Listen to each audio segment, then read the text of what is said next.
I'm sharing with you the record number of illegal migrations that are happening in our state. They're happening across an open border. It's an accurate statement. So you can look at the border, you can see the fences are open. Oh, and I go to you after. The border is not open then, at least not for those asylum seekers. So why are we? Well, we're going to have somebody take you for a little tour. We're going to have someone take you for a drive, and they're going to show you. They're going to show you that the border is wide open. I love that. We've been asking for access. Where the wall was. When are we going to get access to see the children? And the facilities. Well, hey, that's a question. That's a question for the Biden administration. Oh, so we're not stopping you from observing this. I mean, you're here with the Capitol Press Corps. You can see whatever you want. I can see the wall that I've seen already for like many years.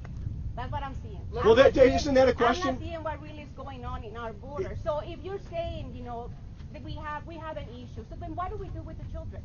Are you saying we should expel them too? That's not what I said. I said we need additional resources, and the number of 13,000 plus children, that's the federal government's number. That's the Biden administration's number. That's not the state of Arizona's number. This is the data that we're being given from the Department of Homeland Security. Yeah, but as a government, you're supposed to bring solutions. So what's the solution then? Well, this was largely. They're going to continue showing up. This is 2014. We weren't down here a year ago. This was largely solved. Why the border. We here can I finish? Can I finish the answer? Go ahead. Okay. There was a solution, and this was largely solved a year ago. So we haven't talked about the border for some time. We're having record-breaking border crossings at this time. The system is broken. Joe Biden has broken our border. Lily, let's go to some of your colleagues, please. Let's go to Valeria with Telemundo, please. They're being housed. They're being housed. They can be housed for 72 hours, and then after that, this is the policy of the federal government. They must be released, and that's where the NGOs come into place to be helpful. They don't have resources. By the way, why doesn't the federal government allow you guys to go, like us, we can't go see what's happening to the children. We all want to make sure the children are taken care of, but what's ridiculous is why would the Biden administration create a policy where people are bringing their children here in a very dangerous journey, unaccompanied? It makes no sense, and it's all caused by Joe Biden. But you guys can't go see what they're doing at all, have you? Have you been able to go to any places where they have children? No. Yeah, we've been asking for access. Right, because the Biden administration. My question is for you. Lily, you've had enough questions. You talk in Spanish, and a lot of our viewers do speak Spanish. Can I speak to the Senator of Florida? So, you know, you've been here for how many hours or days? I got here yesterday. So do you think it's enough time for you to learn what really is going on here in Arizona? Oh, you try to learn as much as you can, but you always like to spend more time. So what did you learn? Well, here's what I've learned. I've talked to Border Patrol. I've talked to Air and Marine, and I've said, what do you need? All right, give me the numbers. What do you need? So my goal is to go back. I'm on Homeland Security, and I go back and say, I've been to the border, and there's other senators doing the same thing. Senator Rob Portman is over in Texas today. I know Senator Cornyn and Cruz with I think 16 other senators are going next week. Lindsey Graham's been to the border. We're all trying to find out what are the needs. And we're also trying to make sure the federal government does what they said they're going to do. You can't. The federal government made commitments to build the wall. I've asked the General Accounting Office, how can the Biden administration proof like that say we're not going to do it? You can't do that. Once that money is appropriated, it has to be spent on what it was supposed to be spent on. Okay, now let's go to Valeria with Telemundo, please. En español me ha contestado. En español, senador. En el tiempo que has estado Can we go to aquí en Valeria? Arizona. Yeah, let's just go to Valeria, please. So only you get to speak Spanish and not me ask questions in Spanish? I think Lily, Spanish viewers also need that. Lily, We've you've had got a lot of time folks here speaking. from the press corps. Going on regarding to the additional resources, you're talking about additional resources and keeping the migrants safe. But please tell us, what are those additional resources? Because the Democrats, and I'm saying the Democrats because the COVID relief package was passed in a partisan way, does include $110 million for FEMA to be given to these nonprofit organizations, something that didn't happen in the past administration. Well, first off, the COVID the bill they passed did not have Republicans. They did not one Republican in the Senate voted for it. All right. We went to the White House and said, just like all the bills we did last year, we did 5 COVID bills last year. They were all done on a bipartisan basis with a significant majority of senators voting for it. This bill, the Democrats said they had no interest in us participating in it at all. It has very little to do with COVID. 9% of this bill had anything to do with COVID. 1% had anything to do with vaccine. My goal is to make sure we spend the money to solve the problem we have. We have a COVID problem and we have a crisis on the border. We ought to be spending our money to solve the problems. Right now, the Biden administration is not focused on that. So my question is, what additional resources would you want to see here in Arizona to deal with this crisis? Well, the governor, I'll give you my answer, what I've learned so far. First off, you've got to continue to finish the wall. You've got to finish the technology. You've got to make sure, and then you're going to need more agents. On top of that, you might need facilities. Now, hopefully you wouldn't need facilities if we had a secure border. We don't have a secure border right now. So I'm going to go back and I'm going to continue to listen, and other senators are doing the same thing, going to the border in Texas, saying, what are the needs, and we'll see what we can do to be helpful. But it starts with securing the border. Here's what doesn't make sense. This all started with Joe Biden. I mean, his amnesty plan makes no sense at all. We're a nation of laws. Follow the law. And then, Governor, my second question is, did you invite Senator Sinema or Senator Kelly to tour the border with you?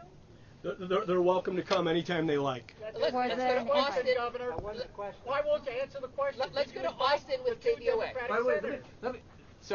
Let me make sure. I made sure that we focused on, in the COVID bill, that we focused on, let's put more money into resources for the border, all right? And the Democrat senators, 100% of them voted against that, by the way. That wasn't the question. Governor, there was the question. They are welcome to come to the border whenever they like. Did you invite them as opposed to this Republican show and tell? Next question. Austin with KVOA. Hi, Governor. They don't need an invitation. I'd like to pivot to jobs for Arizona jobs that were, maybe cut because of the stopping of the border construction. What would you say to those families that are left seeking income right now, that don't have a job and are maybe trying to feed their families? Well, that's another issue that came up, is with the stoppage of construction and the installation of technology to protect Arizonans on the border. Many people have been displaced and no longer have a job. That's really an unforeseen consequence of wrong-headed policy. I would say the good news in Arizona is that our economy is booming and there are jobs available. So not only do we have an unemployment package available so that no one falls through the cracks, we have what is really the best entitlement program, and that's a job. And I think with that follow-up, falling through the cracks is a very general, I would say with that. So for those who do fall through the cracks, how does that make you feel as a governor?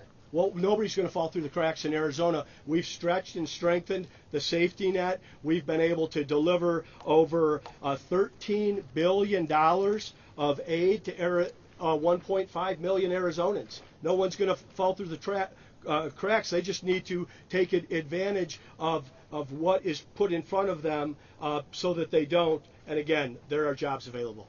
Let's go to Arizona Public Media. This question is for Senator Scott.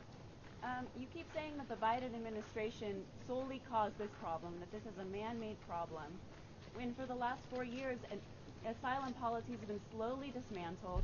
And even during the pandemic, they've been coming to a complete and total stop.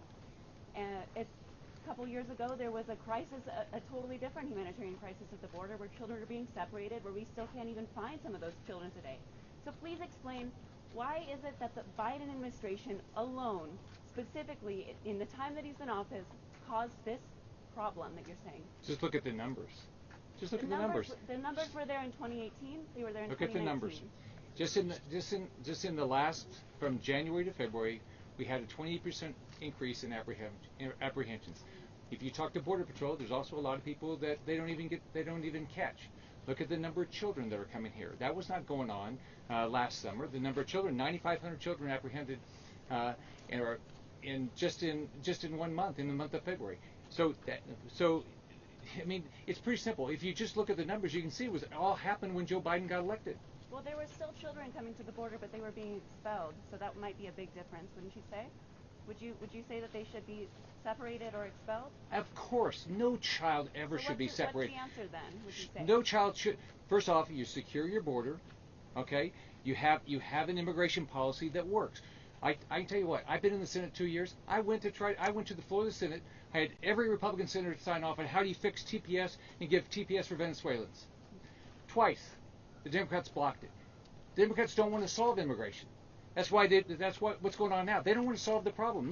Look at what proposal do they have to solve this problem? None. And I just have one quick follow-up for Governor Ducey, please. You mentioned that you are in contact with agencies that are responsible for these apprehensions, but you didn't answer whether or not you plan to, or why you don't plan to meet with humanitarian organizations that are operating. I'm happy to. Sorry, that are operating here in Douglas, yes, in Nogales, in Yuma. Why specifically come here and not meet with people I'm happy to meet with ground? people that can help solve this problem. What I'm, as the chief executive of Arizona's government, I'm dealing with leaders and decision makers inside our federal government so we can lessen the humanitarian need. That's where we're beginning. But yes, I'm happy to visit with them, and I want to see them have the resources necessary. But we would like to avoid the problem where possible. And the other thing I'd like to say to your question is the asylum policy has been changed, or that's the perception that it's been changed. If people need to file for asylum, there was a policy that allowed them to do that, but didn't incent them to come across the border to do that. That's what's changed. That's what the cartels talk about, the marketing arm of our federal government driving this migration that's happening from the Northern Triangle, Honduras, El Salvador, and Guatemala. And the numbers are rising. We're not used to these types of reported numbers in February, which are the past month's numbers. I can only imagine what April and May will look like. So let's work our way through the list again. Dennis? What policy are you referring to, Governor? Well, I'm referring specifically to the Migrant Protection Protocol, but I'm also referring. Yes, I'm also referring to the incentives that have been put out there rhetorically, like free health care for all who cross the border and every other entitlement in the American toolbox. Dennis. And Governor, Senator Scott, again, I've heard a couple of times saying this all happened under Biden. I mean, is that fair to him? Because again, I go back to the numbers. Those numbers were increasing from April under the Trump administration. How can you blame it all on Biden? Dennis, I want to say that as an Arizonan, the border is always an issue. In 2014, it was a state issue. In 2016, it became a national issue. And the issues at the border were largely solved. Nobody ever said they want away, but they were largely solved. Now they are in crisis and historic territory. We need attention, and it is a cause of the change in these policies out of Washington, D.C. Let's go to Craig. Governor, as Governor, what sort of assistance can you give to places like Tucson and Phoenix that are concerned about influxes of migrants that may end up being housed there? Well, we share the concern, and it's part of the ask that we have with the administration for additional resources for COVID testing and more resources there. And the best thing they can do is clearly communicate to stop making the dangerous journey. I mean, Craig, we've been here before as a state. We just haven't been here for several years. Maria. Let's go to Valeria. Quick question to Senator Scott.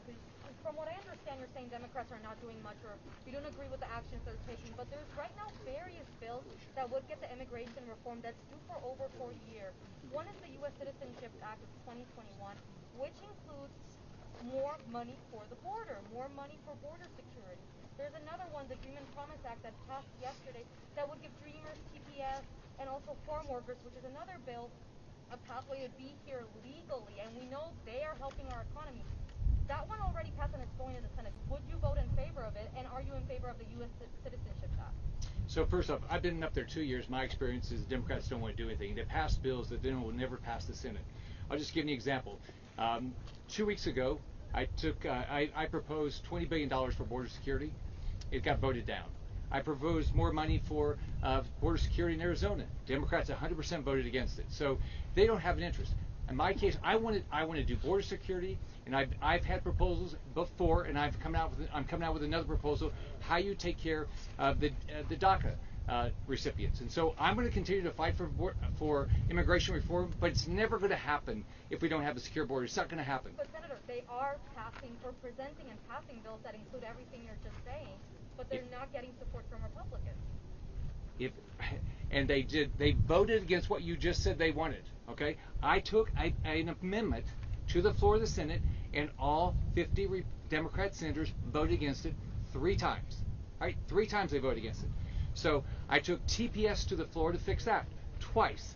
They blocked it. So they don't want to get something done. This is for them. This is all they want to leave immigration out there as an issue. They do not want to solve the problem. But something passed yesterday. It's going to the Senate. I'm going to look at everything that comes to us, but I can just tell you, if you don't do border security, nothing is going to happen. Okay. The Biden administration confuses immigration with border security. These are separate issues. This is a border security issue. That's step one. Then we can talk immigration. So you want two separate bills, not something together? Listen, that's Washington, D.C. and the United States Congress. We have an issue on the border that can be solved. They've been kicking the can down the road on immigration reform for years and years. So, let's see, Howie, we're going to go through the list one more time, please. The border were largely solved under Trump. How were they largely solved when we had children in cages? Howie, there was a change in policy, and the situation that you're referring to was reported the way you wanted to put the narrative. We've got the same situation right now under this current president. President Trump did change policy. President Trump did change how people applied for asylum. President Trump also got the attention of President Lopez Obrador. We all recall in Arizona when there was talk of a potential border closure, which didn't happen.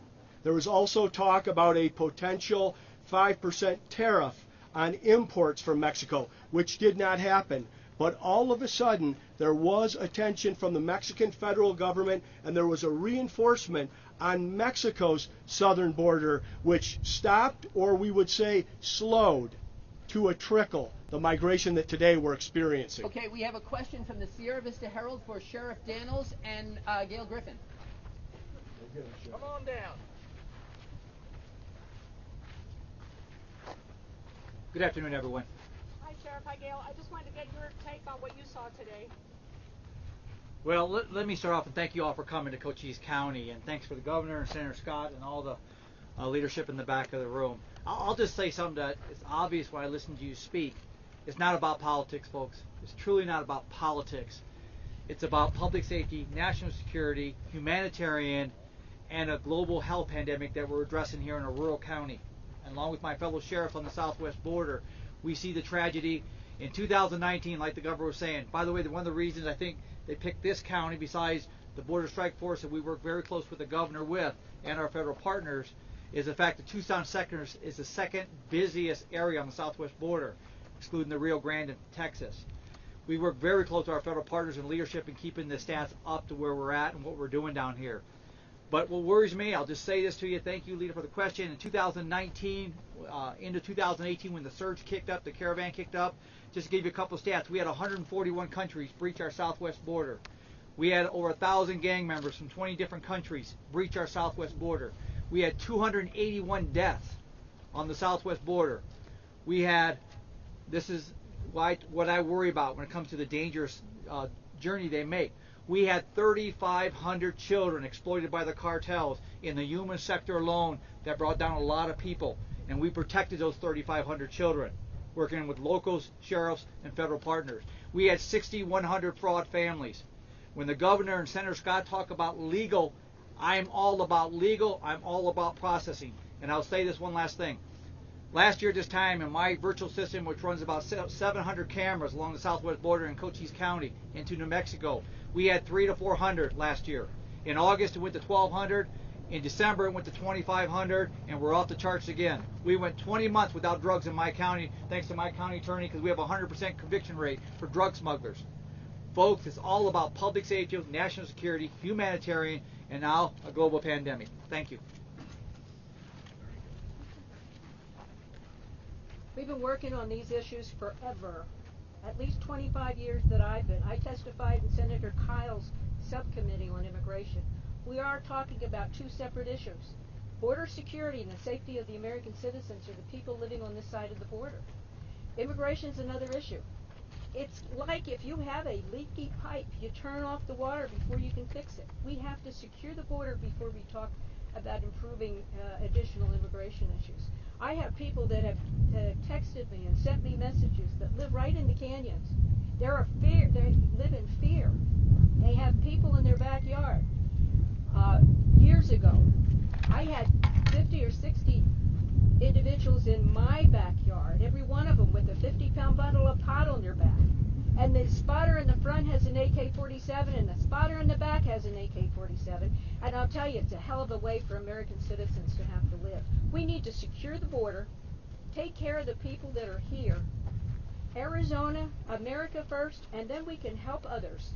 We are a compassionate country. Arizona has spent millions of dollars to help people in distress.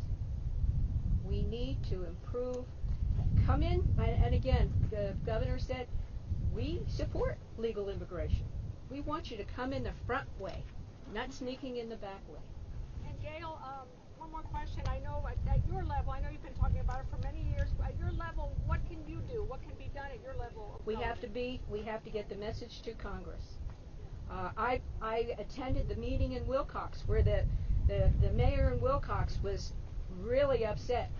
Some of the testimony at that meeting, 70% of the community is on subsidies, food stamps and such. They don't know what to do with, and we were told that the order is pick them up, drop them off at the bus station or the park. How would you like to have 50 or 60 people in your backyard? I saw a segment on the mayor from Gila Bend. He's beside himself. He says, we don't have the money to take care of these people. It's inhumane to invite them here when we can't take care of them. We're not taking care of our own. It is what comes in our backyard. And you say that the border is open. It's not secure. You look 5 miles outside of any town, and they're coming in. We don't know who they are. We don't know what they're bringing in. We have no idea. Gail, let me ask you a question, because I lived. And you be nice. I'll be nice to you. I know. I lived in Bisbee. I know what it was like down in Bisbee Junction and everything else. And I'm talking about the 70s. So I saw what was coming through. You can honestly tell me that now is worse than it was in the 70s and in the 80s. Absolutely. And it's not, who are they? 140 countries, I understand, is coming in. What do we do? Thank you all. We're on to the next event. Thank you for coming. Are you Maisie going to come out again?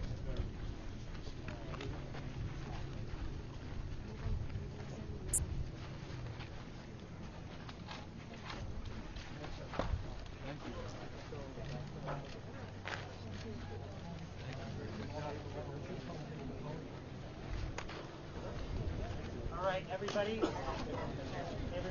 the next event is going to be at the Cochise County Government Center in Douglas. It's going to be a roundtable discussion. If everybody can pack up, we'll take you over there. If you don't know where it is, just follow our car. We'll drive over there. That's happening at just a few minutes. We check the time. That's scheduled to start at 12:45, so we'll probably start a little late. 1:45? So we'll head over there.